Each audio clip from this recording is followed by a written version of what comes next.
Are you having a peaceful night? This is Slow Night Ancient Tales. The story I will share with you tonight is a hidden tale of a great hero in our history, Eulji Mundeok, the Prime Minister of the great kingdom of Goguryeo. One day, the fortress city of Jangan in Goguryeo, once the largest and most prosperous city in the east, falls into a deathly silence.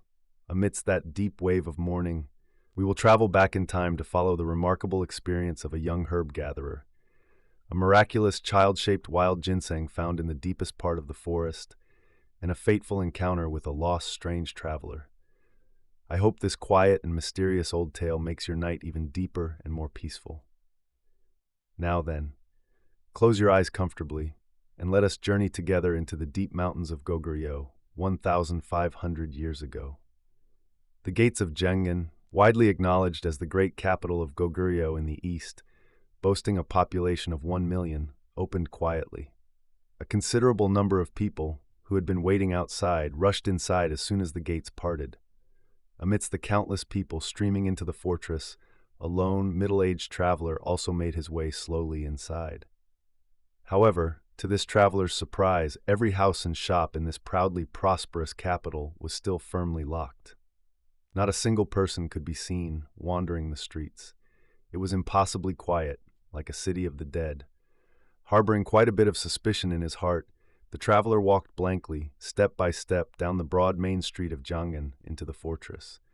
As he went further, he spotted a shop with its door half open. Seeing someone inside, he boldly stepped in. "Excuse me, may I ask you a question?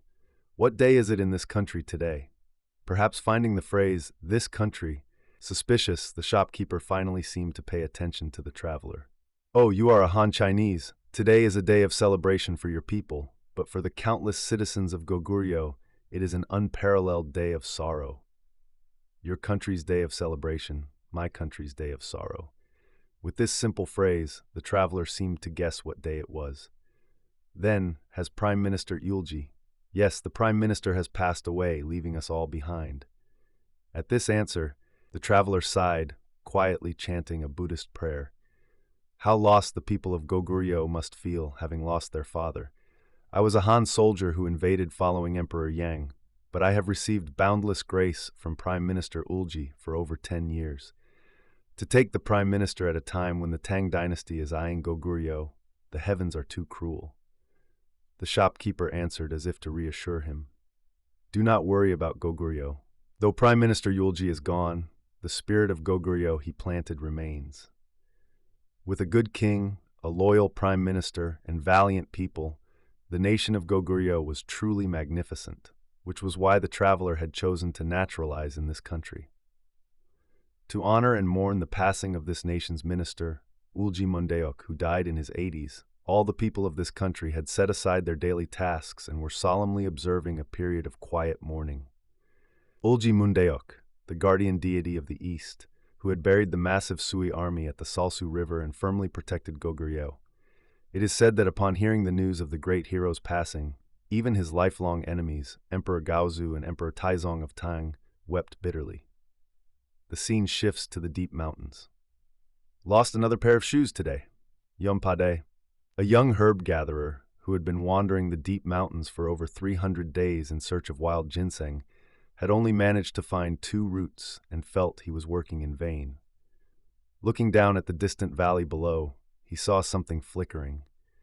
Deep in the remote mountains, over 100 miles away from any human settlement, a dignified, middle-aged man was wander in alone. Descending swiftly over cliffs and rocks as if walking on flat ground, Pa-dae met the traveler. Seeing the guest was lost and famished, Pa-dae brought him up to his own cramped and humble hut. He served him a dinner prepared with all his heart, and only when the next morning arrived did Pa-dae sit face to face with his guest. Pa-dae explained that he had been trying to dig up 3 wild ginseng roots for the past year to present them to Prime Minister Eulji, but he was agonizing because he couldn't find them no matter how hard he searched.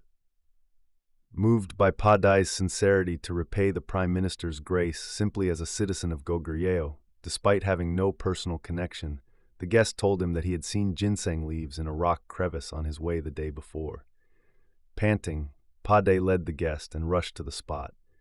There, he dug up a rare, child-shaped wild ginseng that even Emperor Qin Shi Huang would have coveted, and he poured out tears of overwhelming emotion. Carefully embracing the 3 wild ginseng roots, Pa-dae set off with the guest towards Sorry-gol, where Prime Minister Eulji resided. After walking for a while, they encountered a group coming from the opposite direction, leading high officials and an empty carriage fit for a noble. When the guest muttered to himself, "It seems they have come looking for me," Pa-dae looked at the guest's face again, a face flowing with benevolence and dignity. To his profound awe, the strange guest Pa-dae had been serving was none other than Prime Minister Eulji himself.